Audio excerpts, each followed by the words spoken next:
네, 2020년 9월 20일 주일 오전 예배를 성삼위 하나님께 드리도록 하겠습니다. 다 같이 묵상기도 드리시겠습니다. 내가 여호와를 기다리고 기다렸더니 귀를 기울이사 나의 부르짖음을 들으셨도다. 나를 기가 막힐 웅덩이와 수렁에서 끌어올리시고 내 발을 반석 위에 두사 내 걸음을 견고하게 하셨도다. 은혜가 풍성하신 하나님 아버지, 오늘 거룩한 주일을 맞이하게 하여 주셔서 주님 앞에 모여 예배드릴 수 있는 마음을 허락하여 주신 것을 감사합니다. 마음과 뜻과 정성을 다하여 드리는 예배가 되게 하여 주시며 하나님 앞에서 하나님이 기뻐 받으실 만한 우리의 중심을 다하는 예배가 되게 하여 주옵소서. 모이지 못하여서 각 가정에서 영상으로 예배를 드릴 수밖에 없는 상황입니다. 하나님, 저희들의 현실과 상황을 불쌍히 여기시사 조속히 주 앞에 모여 예배드리며 또 우리의 나라와 전 세계의 상황들을 놓고 기도할 수 있도록 또 교회의 본질을 회복해 갈 수 있도록 하나님 우리와 함께하여 주옵소서. 부족한 저희들의 모습을 용서하여 주시사 저희들이 하나님 앞에 항상 작은 자로 서 있다는 사실을 깨닫게 하여 주시고 무엇 하나 자랑할 수 없으니 오직 은혜만을 자랑하며 하나님을 신뢰하며 살아가는 우리의 삶이 되게 하여 주옵소서. 예배의 시정을 주님께 맡깁니다. 또한 부득이한 상황 때문에 영상으로도 예배를 드리지 못하는 그런 성도들도 있습니다. 하나님께서 어루만져 주시고 그들 가운데서도 하나님의 크신 은혜가 넘쳐 흐르게 하여 주옵소서. 우리의 마음을 지켜주시기를 간절히 소원하오며 살아계신 예수님의 이름으로 기도하옵나이다. 아멘. 찬송가 38장입니다.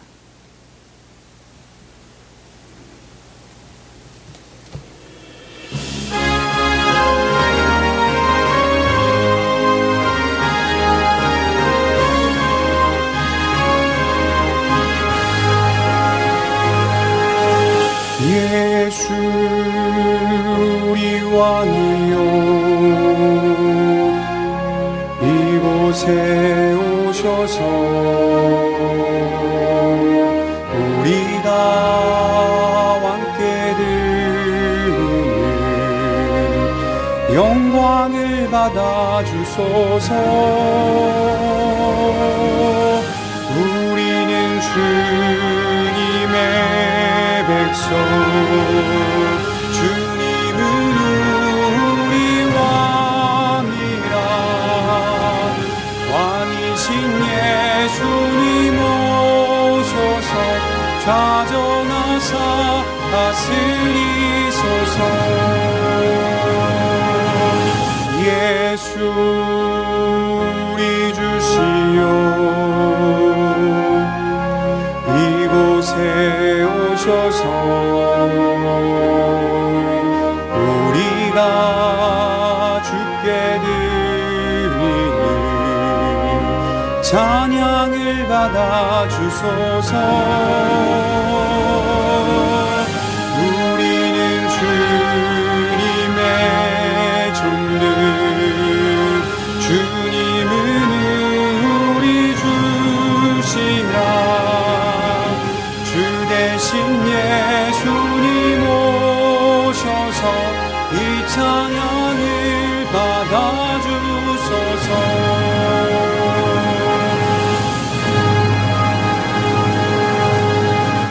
사도신경으로 우리의 신앙을 고백합니다. 전능하사 천지를 만드신 하나님 아버지를 내가 믿사오며 그 외아들 우리 주 예수 그리스도를 믿사오니 이는 성령으로 잉태하사 동정녀 마리아에게 나시고 본디오 빌라도에게 고난을 받으사 십자가에 못 박혀 죽으시고 장사한 지 사흘 만에 죽은 자 가운데서 다시 살아나시며 하늘에 오르사 전능하신 하나님 우편에 앉아 계시다가 저리로서 산자와 죽은 자를 심판하러 오시리라. 성령을 믿사오며 거룩한 공회와 성도가 서로 교통하는 것과 죄를 사하여 주시는 것과 몸이 다시 사는 것과 영원히 사는 것을 믿사옵나이다. 아멘. 교동문 33번입니다.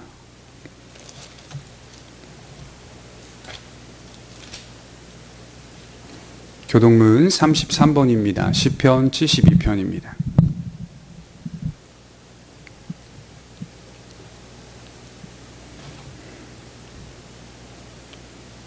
봉독해 올리겠습니다.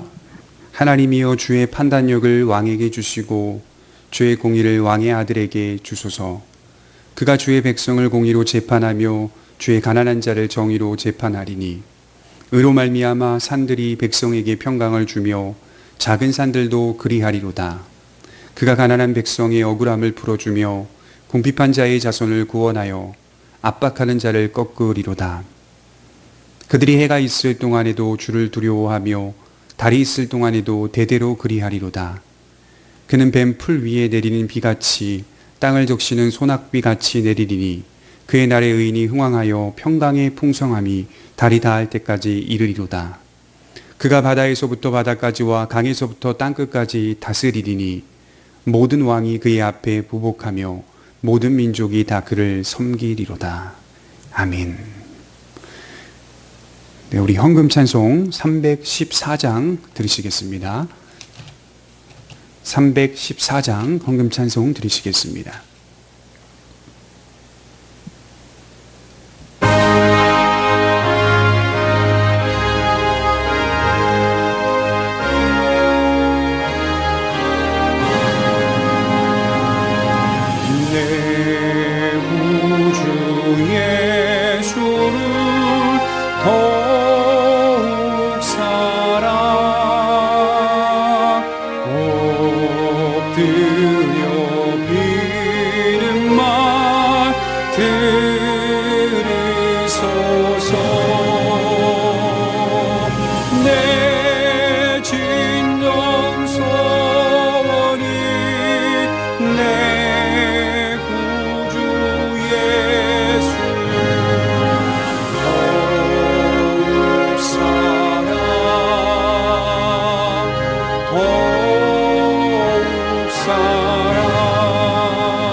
세상 떠날 때 찬양하고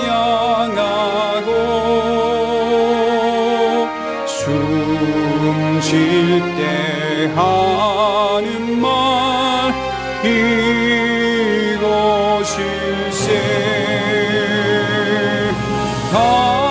다만 내 기름 말 내 구주 예수 더욱 사랑 더욱 사랑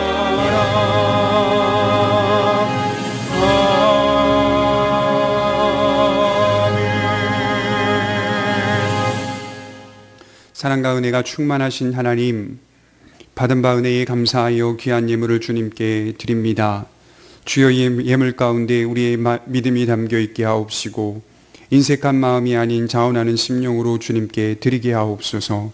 하나님을 섬기는 모든 것들이 무엇 하나 빠질 수 없다는 사실을 기억하여 모든 면에서 주님이 기뻐 받으실 만한 믿음의 모습을 갖추게 하옵소서.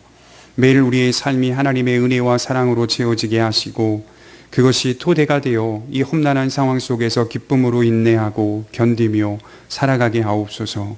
살아가는데 필요한 것들을 채워주시되 그것이 반드시 우리의 믿음의 성숙으로 이어지게 하시고 이 시대의 교회를 불쌍히 여기사 더욱 주님 안에서 기뻐 받으실 만한 교회로 성장해 가게 하옵소서. 비난하고 비판하며 원망하는 마음으로 우리의 삶이 우리의 교회가 채워지지 않게 하시고 애통하며 아파하는 마음으로 주께서 세우신 가정과 교회와 나라를 사랑하게 하여 주옵소서. 주 예수님을 사랑하되 주께서 택하시고 부르신 주의 형제 자매들 또한 사랑하게 하옵시고 서로 사랑하며 서로 기도하고 서로 배려하는 아름다운 교회의 모습이 나타나게 하옵소서. 직장을 잃고 사업장을 잃어버린 주님의 백성들이 있습니다. 위로하시고 불쌍히 여기사 다시금 살아갈 수 있는 길과 환경을 예비하여 주옵소서. 지금은 전 세계가 어려움을 겪고 있는 실정입니다. 더더욱 주님의 재림과 구원의 완성을 사모하게 하시고 하루속히 코로나19의 상황이 안정화되게 하시며 그럼에도 불구하고 그것으로 만족하는 신자가 아니라 훗날 주님 앞에 서게 될 그 나날을 바라보며 날마다 생각하며 사는 성도들 되게 하여 주옵소서. 우리를 구원하신 예수님의 이름으로 기도하옵나이다. 아멘. 계속해서 비대면 예배를 드리고 있습니다. 영상으로 함께 참여해 주셔서 하나님 앞에 주의를 잘 지키셨으면 좋겠습니다. 그리고 나라와 민족을 위해서 또 전 세계를 위해서 기도해 주시고 서로가 서로를 위해서 기도해 주시는 교회가 되었으면 좋겠습니다. 이제 하나님의 말씀을 보겠습니다. 요한복음 14장 1절입니다. 오늘은 요한복음 14장 1절입니다.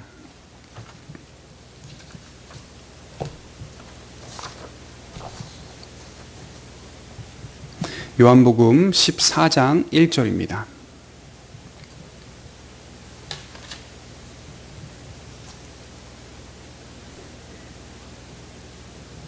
신약성경으로는 171페이지에 있습니다. 한 절입니다. 제가 봉독해 올리겠습니다. 너희는 마음에 근심하지 말라. 하나님을 믿으니 또 나를 믿으라. 오늘은 마음의 근심이라는 제목으로 본문의 말씀을 천천히 좀 살펴보겠습니다. 인생은 항상 분주하고 바쁩니다. 사람들을 만나면 모두가 한결같이 마음에 여유가 없다고 말하는 것을 듣곤 합니다. 성경적으로 표현하자면 마음에 평안이 없다는 뜻일 것입니다. 지난주 제가 말씀드렸듯이 인간은 일찍 일어나고 늦게 눕는 인생을 살아갑니다. 죄로 말미암아 왜곡되고 변질된 인류의 모습은 항상 분주하고 피곤하며 바쁩니다. 그러면서도 항상 긴장이 되어 있습니다. 시편 127편 1절과 2절 말씀처럼 무언가를 지속적으로 세워가려고 수고합니다. 이것을 솔로몬은 고생의 떡을 먹는 인생이라고 정의하였습니다. 그리고 결론적으로 자신의 방식과 자신의 뜻대로 세우려는 수고는 모두 다 헛될 뿐이라고 말씀하였습니다. 왜 항상 일상은 분주하고 바쁘며 피곤하게 느껴지는 걸까요? 그 이면에 불안이 자리 잡고 있기 때문입니다. 오늘 말씀대로 표현하자면 마음에 근심이 있기 때문입니다. 죄로 부패한 인간은 항상 근심과 불안을 달고 살죠. 불안한 것은 근심 때문이요, 근심은 곧 불안을 만들어냅니다. 둘은 언제나 서로 상호작용을 하고 있는 것이겠죠. 바로 이 불안 때문에 우리 일상은 더없이 힘들고 고통스럽습니다. 그런 우리 현실 앞에 주님은 오늘 이렇게 말씀을 하는 거예요. 1절에 너희는 마음에 근심하지 말라. 이것은 주님이 우리 마음의 근심을 알고 계신다는 말일 것입니다. 빠져나올 수 없는 마음의 불안과 근심의 문제들을 주님이 잘 알고 계시기 때문입니다. 어린 시절부터 일반적으로 자주 들었던 말씀이 바로 이 말씀입니다. 너희는 마음에 근심하지 말라. 하나님을 믿으니 또 나를 믿으라. 이 말씀은 우리에게 위로의 말씀으로 강조되었습니다. 하지만 많은 사람들이 이 말씀의 의미를 깊이 있게 생각하지는 않습니다. 이 말씀이 우리에게 주는 그저 효과나 영향 정도로만 이해할 뿐, 이 말씀의 의미와 취지는 무엇인지 생각해 보려고 하지 않았습니다. 그저 우리는 누군가 이 말씀으로 우리를 위로해 주길 바라는 감상적인 차원에서만 머물러 있었습니다. 하지만 진정한 위로를 받기를 원한다면 주님의 말씀의 의미와 취지를 잘 이해해야 할 필요가 있습니다. 그래야만 우리의 믿음이 불안과 근심 속에서도 평안할 수 있다는 사실을 발견하게 되는 것입니다. 저는 먼저 이렇게 시작하고 싶습니다. 우리 주님은 인간의 마음을 다루신다는 것이겠죠. 우리 주님이 이 땅에 오신 목적은 인간의 영혼을 위하여 오셨습니다. 이 영혼이란 쉬운 말로 마음이라고 할 수 있겠고, 이것을 성경은 인간의 가장 깊은 곳이라고 말하였습니다. 또는 인간의 가장 깊은 중심이라고도 말하였습니다. 이것은 흔히 세상에서 종교를 통해 마음의 안정을 얻는다는 일반적인 의미가 아닙니다. 무슨 문제인지도 모른 채 그저 종교를 믿어 마음의 안정을 얻는다는 의미가 아닙니다. 실제적으로 인간 안에 있는 존재의 문제를 다루시는 것이겠죠. 죽을 수밖에 없는 인간의 문제를 드러내시고 거기서부터 어떻게 해결해 가야 할지를 다루시며 그 해결책이 인간 스스로에게 있는 것이 아니라 하나님의 능력과 그의 능력의 절정이 예수 그리스도에게 있다는 점을 말하는 것입니다. 수많은 사람들이 오늘도 교회를 다닙니다. 하지만 교회를 다니는 이유와 목적을 물어보면 대개 자신의 존재가 아닌 현실 가운데 만나는 외부적인 문제들을 해결해 주시기를 바라는 소원에서 예수님을 믿습니다. 그래서 주님께 나와 이 문제 저 문제를 가지고 소원을 아뢰입니다. 물론 하나님께서 이러한 문제들을 해결해 가십니다. 저는 그렇게 믿습니다. 하지만 하나님의 가장 큰 초점과 목적은 우리의 마음을 다루신다는 것입니다. 우리의 중심을 다루십니다. 그래서 성경 곳곳에서 부패와 타락으로 하나님의 진노와 분노를 살 때 하나님은 항상 인간의 부패한 마음을 지적하고 계십니다. 하나님이 다루시는 것은 우리의 마음이라는 것이겠죠. 예레미야 17장 9절에 보면 만물보다 거짓되고 심히 부패한 것은 인간의 마음이라고 정의하였습니다. 바로 인간의 마음이 곧 문제의 핵심입니다. 여기서 다 모든 문제들이 나타나게 되는 것이죠. 그의 절대적인 주권으로 죄인들을 선택하시며 부르시고 모으시고 변화시켜 가십니다. 바로 우리의 마음을 변화시켜 가십니다. 그리하여 그것을 토대로 우리의 삶의 변화가 일어난다라고 하였습니다. 이것이 바로 주님이 우리를 다루시는 근본적인 목표입니다. 우리가 얼마든지 하나님께 인생의 문제를 고할 수 있습니다. 그러나 하나님은 그 문제를 해결하시면서도 우리의 마음을 다루신다는 점을, 그 초점을 기억하셨으면 좋겠습니다. 지금 우리 주님은 제자들의 마음을 다루시고 계십니다. 갑작스럽게 주님은 제자들에게 너희는 마음에 근심하지 말라라고 말씀하십니다. 사실 이 말씀은 1차적으로는 제자들에게 하신 말씀이지만 시대와 장소를 넘어서 모든 믿는 자들에게 던지는 영원한 말씀이기도 한 것이겠죠.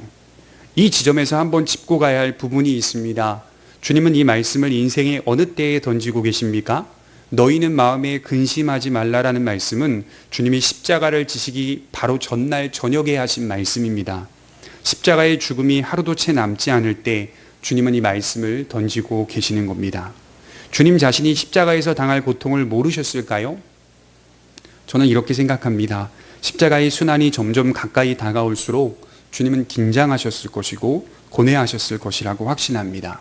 주님은 참된 하나님이십니다. 그러나 주님은 참된 인간이십니다.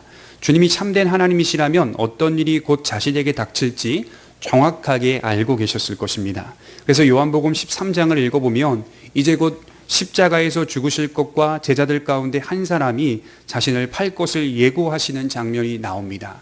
미리 다 내다보고 계시는 거죠. 주님은 이미 알고 계셨습니다.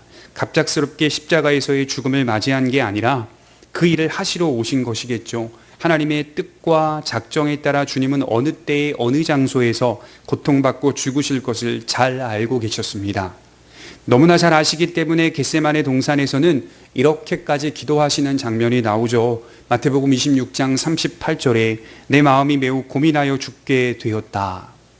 마음이 고민하여 죽게 되었다. 알고 계시니, 내다보고 계시니 그 마음이 굉장히 힘든 것입니다.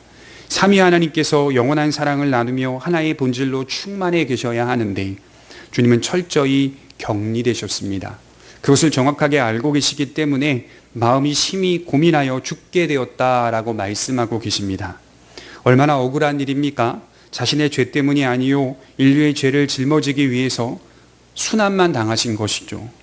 그런데도 우리 주님의 전형적인 특징이 하나 있으니 자신을 걱정하기보다 제자들과 모든 믿는 자들을 걱정하신다는 것입니다. 자기 앞에 닥친 문제보다 제자들과 모든 믿는 자들이 혹시나 낙심에 빠지지 않을까, 근심과 불안에 휩싸이지 않을까 염려하신다는 것입니다. 그리하여 나온 말씀이 오늘 말씀입니다. 너희는 마음에 근심하지 말라. 하나님을 믿으니 또 나를 믿으라.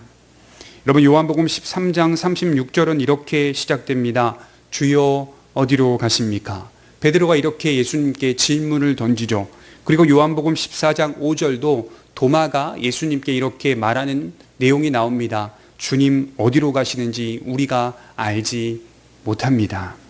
그러니까 요한복음 13장과 14장 전체의 내용들은 다 예수님이 이제 곧 떠나실 것이라는 중심적인 내용을 가지고 대화를 하고 있는 것입니다. 그러므로 이 대화가 예수님이 곧 제자들 곁에서 떠난다라고 하는 핵심 내용을 가지고 이루어지고 있는 대화라는 것이겠죠. 이것은 다른 말로 십자가에서의 죽음을 의미하며 나아가 부활과 승천을 의미하는 대화 내용입니다. 제자들은 떠나신다는 주님의 말씀을 듣고 매우 근심했고 불안해했습니다. 지금까지 주님만을 의지하며 기대며 따라다녔는데 떠난다는 말을 듣는 순간 근심과 불안에 휩싸이게 된 것이겠죠. 그래서 주로 제자들 입장에서는 어디로 가십니까? 왜 우리는 따라가지 못합니까? 라는 질문으로 이어지고 있는 것입니다.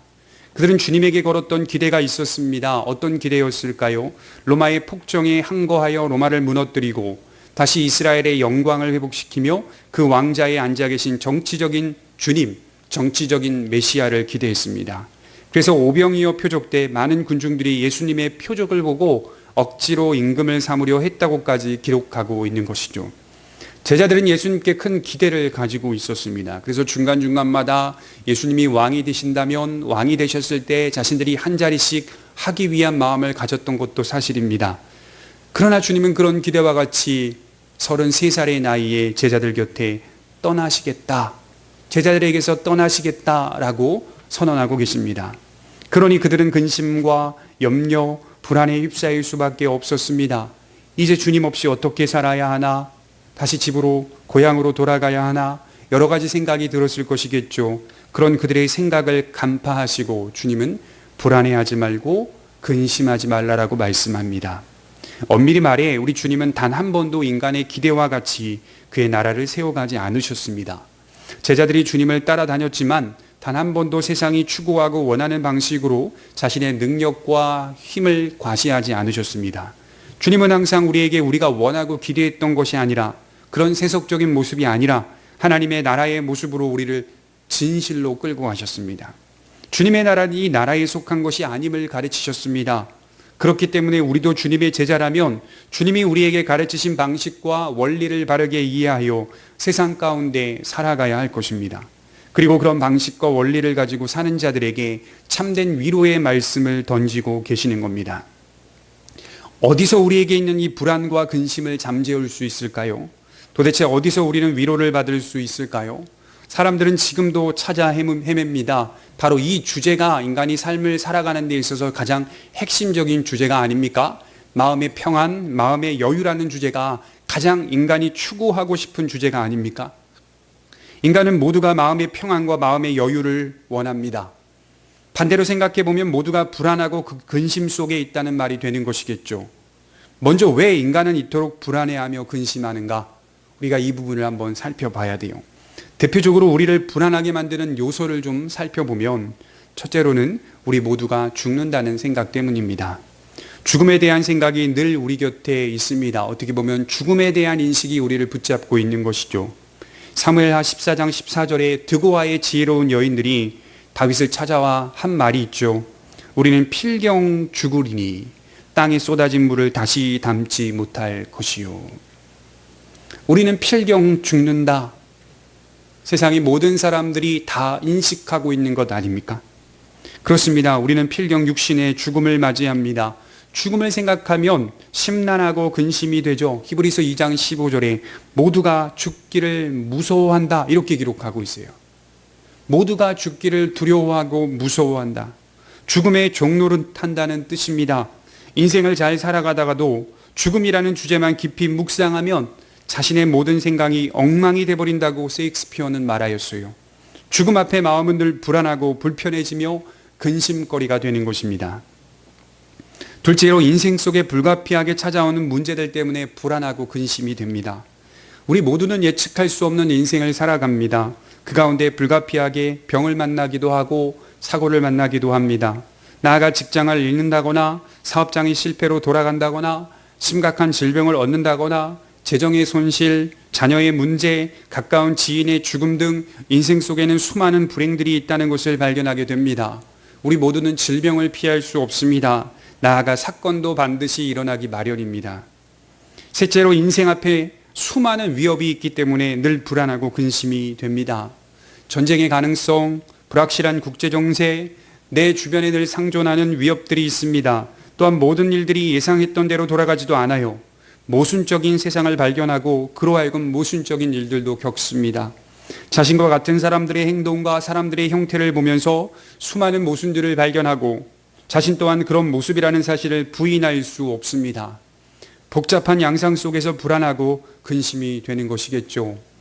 넷째로 대표적인 것을 들라면 우리 존재 자체가 불완전하기 때문에 우리는 항상 불안을 알고 삽니다. 표면적으로는 아무런 문제가 없는 것 같아 보이나 인간은 불완전하기 때문에 죄로 말미암아 부패하였기 때문에 변질되었기 때문에 왜곡되었기 때문에 우리는 항상 가만히 놔둬도 불안합니다. 그렇다면 어떻게 우리는 마음의 평안을 얻을 수 있을까요? 우선 먼저 세상에서 통용되는 방법과 방식을 좀 살펴보려고 합니다. 세상은 항상 이런 방식으로 마음의 평안을 얻으려 합니다. 첫째로 생각을 하지 말고 살자는 겁니다. 불안과 근심을 떨쳐버리고 평안을 얻을 수 있는 유일한 방법은 생각을 하지 말고 살자는 겁니다. 아주 유치한 대안인 것 같지만 역사 속에 수많은 철학자들이 이러한 주장을 펼쳤습니다.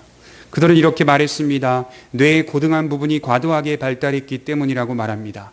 그리고 뇌를 과도하게 발달시키지 말고 하등한 삶을 계속 유지하자. 하등한 삶으로 살아가자. 쉬운 말로 생각을 짧게 하라는 겁니다. 되도록 동물처럼 살려고 해야 한다는 것입니다.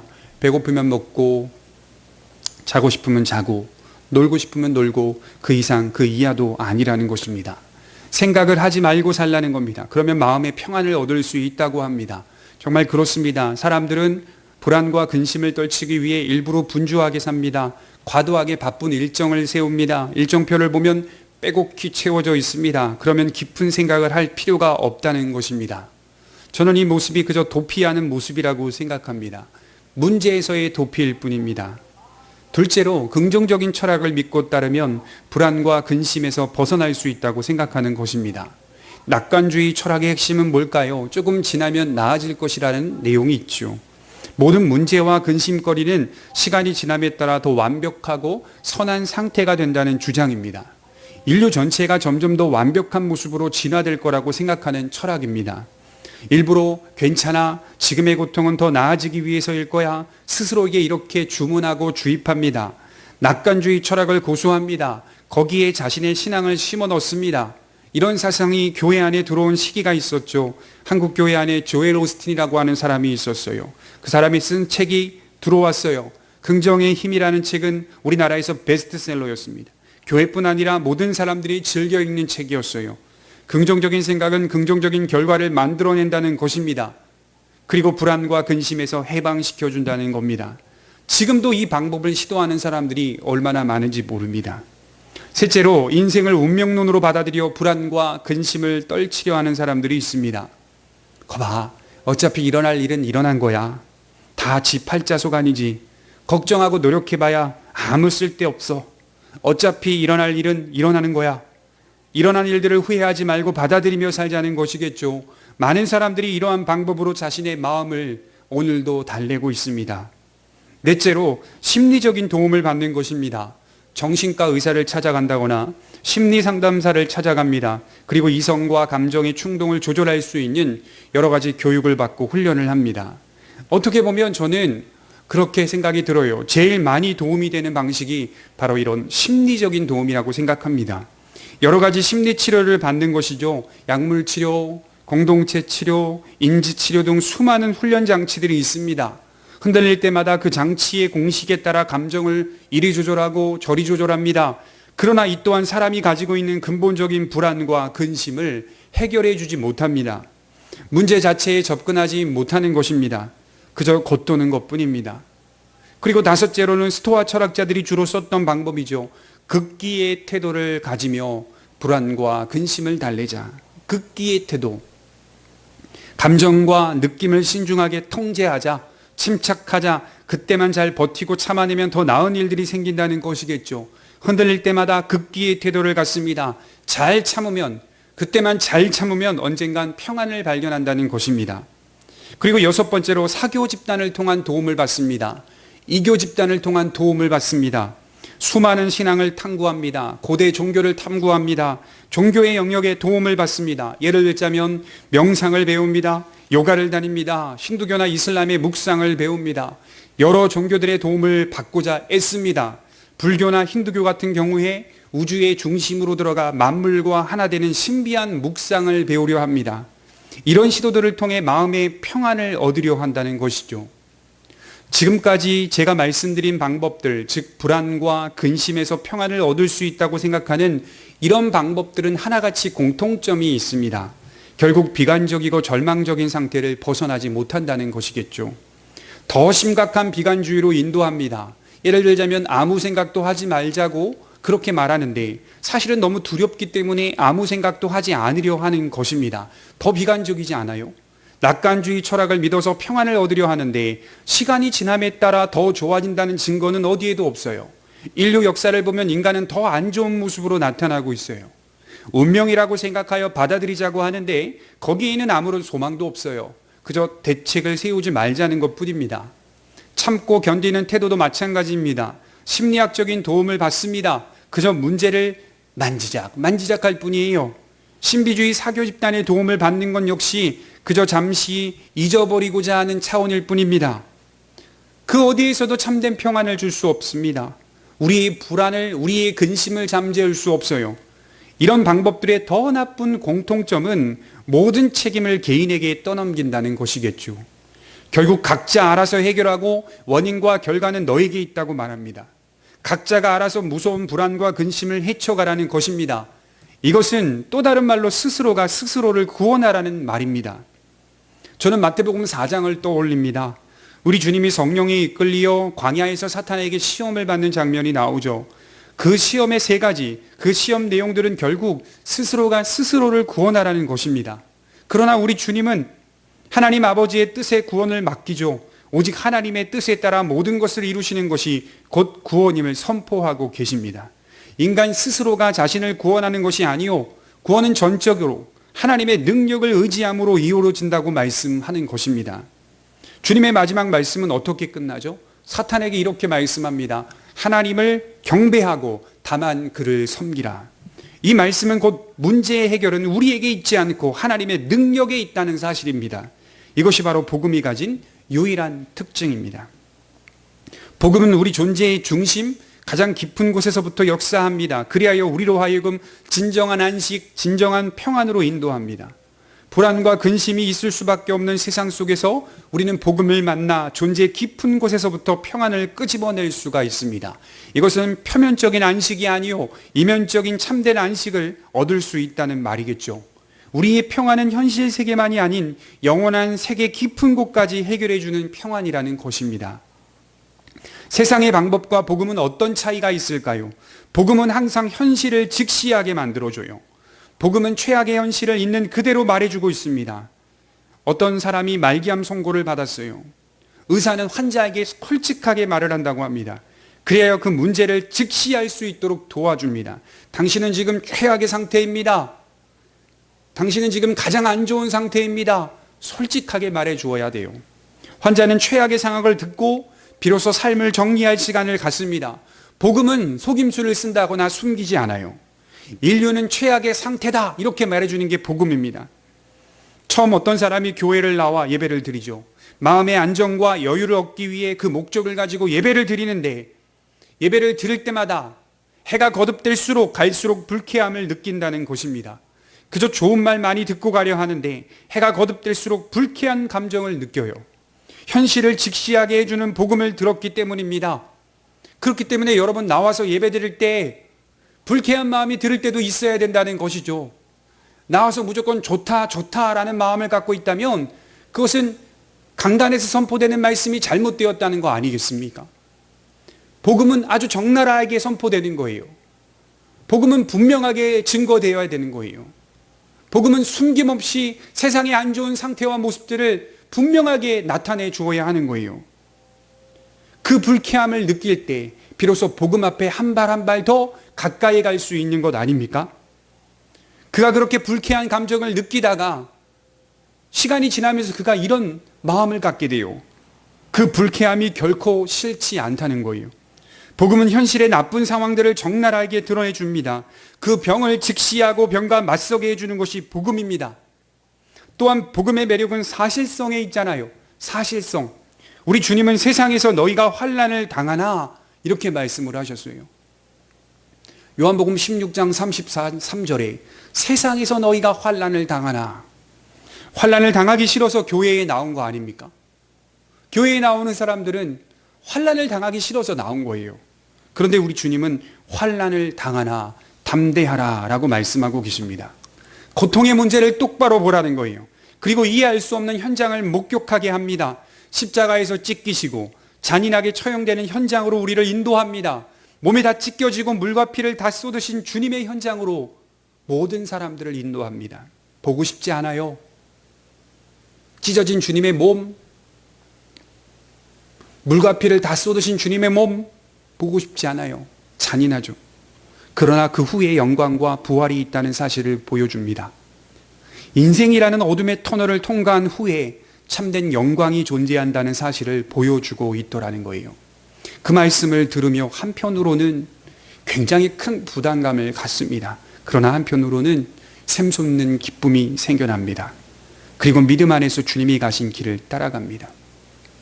사마리아 여인을 만나신 예수님께서 사마리아 여인에게 먼저 던졌던 질문, 너의 남편은 어디 있느냐? 현실을 직시하게 해주시는 질문. 여러 사람들이 너의 남편이었지만 진정한 남편은 없지 않았습니까? 너의 문제를 보아라. 이것이 바로 복음의 능력입니다. 저는 복음의 가장 큰 증거는 역사라고 생각합니다. 복음은 우리를 인류의 역사로 안내합니다. 정말 성경대로 역사가 끊임없이 타락해 왔고 일관된 덩어리라는 사실을 발견하게 만들어 줍니다. 역사는 한 덩어리입니다. 복음은 역사를 그렇게 설명합니다. 우리는 동의할 수밖에 없죠. 인간에게는 어떠한 소망도 기대도 할 수 없다는 것을 역사가 증명합니다. 가장 감사한 것은 그럼에도 불구하고 복음은 모든 책임을 나에게 떠넘기지 않는다는 것이겠죠. 하나님의 능력에 연결시키고 있습니다. 너희는 마음에 근심하지 말라. 하나님을 믿으니 또 나를 믿으라. 우리의 불안과 근심을 하나님께 연결시키도록 도와줍니다. 왜 불안과 근심을 하나님께 연결시켜야 할까요? 우리 주님은 요한복음 13장 33절에 제자들을 향해 작은 자들아 이렇게 말씀하셨어요. 주님을 믿고 따르는 제자들을 향해 작은 자들이라고 말씀하신 것입니다. 이 단어는 매우 깊은 의미가 있습니다. 우리 모두는 주님 앞에서 작은 자라는 뜻이죠. 어떤 식으로든 우리는 부족하고 연약한 자입니다. 신앙생활을 하다 보면 큰 위험에 빠지는 것이 바로 이 부분이겠죠. 성령이 충만할 때 지나친 자신감을 가집니다. 그리고 그 성령 충만함이 마치 나의 공로 때문이라고 생각합니다. 아닙니다. 우리는 여전히 작은 자로 서 있습니다. 하나님의 도움 없이는 설 수 없는 작은 자라는 것입니다. 엄밀히 말해 믿음의 본질은 하나님의 열심에 있는 것이죠. 우리를 붙드시고 책임지시는 주님의 열정과 열심을 신뢰하는 것밖에는 없습니다. 이 사실이 왜 우리에게 중요한가요? 마태복음 6장 27절에 너희 중에 누가 염려함으로 그 키를 한 자나 더할 수 있느냐? 주님이 이렇게 말씀하셨어요. 우리가 불안해하고 염려하는 것으로 우리의 마음을 달랠 수 없다는 것입니다. 불안해하고 염려하면 우리가 가진 불안이 좀 나아집니까? 우리 마음이 달래집니까? 우리에게 도움이 됩니까? 그렇다고 세상의 방법을 찾아 여러 가지 사상과 철학과 심리학적인 도움을 받아 마음의 평안을 얻을 수 있습니까? 어떤 식으로든 불안 그 자체에, 근심 그 자체에 영향을 주지 못한다는 것입니다. 인간이 가진 가장 깊은 곳에 있는 불안과 근심을 떨쳐내지 못하면 아무런 효과가 없는 것입니다. 그리고 이어지는 말씀이 하물며 너희일까 보냐 믿음이 작은 자들아, 이렇게 마태복음 6장의 마지막 부분은 이어지고 있어요. 이 말씀이 우리를 어디로 안내합니까? 우리의 모든 짐을 짊어지고 가신 예수님께로 안내합니다. 그리하여 내 모든 짐이 그분을 믿을 때 벗겨진다는 사실을 발견하게 되는 것입니다. 그리고 내 안에 말할 수 없는 평안이 자리를 잡습니다. 당장의 지금 상황은 바뀐 게 없어요. 오늘 있다가 내일 아궁이에 던져지는 들풀도 하나님이 이렇게 입으시거든 하물며 너희일까 보냐. 마태복음 6장 30절에 이렇게 말씀하시죠. 그 말씀 속에 우리를 끝까지 사랑하시는 하나님의 섭리를 확인하게 됩니다. 문제는 신뢰의 문제입니다. 신뢰의 문제. 우리가 하나님을 신뢰하는 것, 오직 하나님의 공로만을 신뢰하며 서는 것, 그것만이 이 세상 속에서 승리할 수 있는 비결인 것입니다. 기도하겠습니다. 불안이 가득한 인생 가운데 친히 찾아오셔서 평안의 손길을 내미시는 주님, 세상이 줄 수 없는 평안이라는 사실을 말씀하셨습니다. 오직 주님만이 화평의 왕이심을 믿으며 우리의 불안과 근심을 주께 맡깁니다.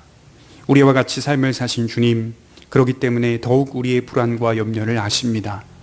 우리와 같이 삶을 사셨던 주님의 목적은 연약한 우리를 구원하시기 위함이었습니다. 인간의 모든 짐을 짊어지고 그렇게 걸어가신 주님을 믿고 신뢰하며 주님 앞에 나와 우리 모든 고생과 수고와 불안과 근심을 맡기게 하옵소서. 그리고 주님의 평강을 체험하게 하옵소서. 예수님의 이름으로 기도하옵나이다. 아멘. 찬송가 208장 1절과 5절 하시고 축도로 마치겠습니다.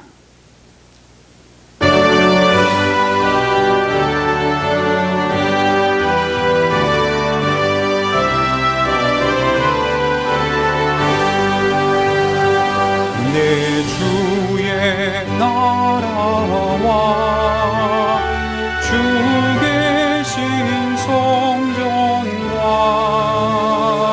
피 흘려 사신 교회를 늘 사랑합니다.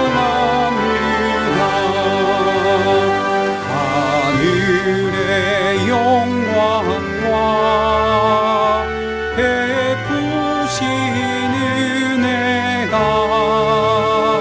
진리와 함께 영원히 시온에 넘치네.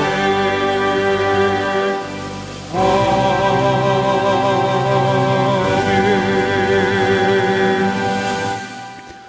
지금은 우리 주 예수 그리스도의 은혜와 하나님의 사랑과 성령의 교통하심이 너희는 마음에 근심하지 말라 하나님을 믿으니 또 나를 믿으라 라고 말씀하신 주님의 말씀을 믿고 신뢰하기 원하는 사랑하는 심령들 머리 위에 이제로부터 영원토록 함께 계실지어다. 아멘.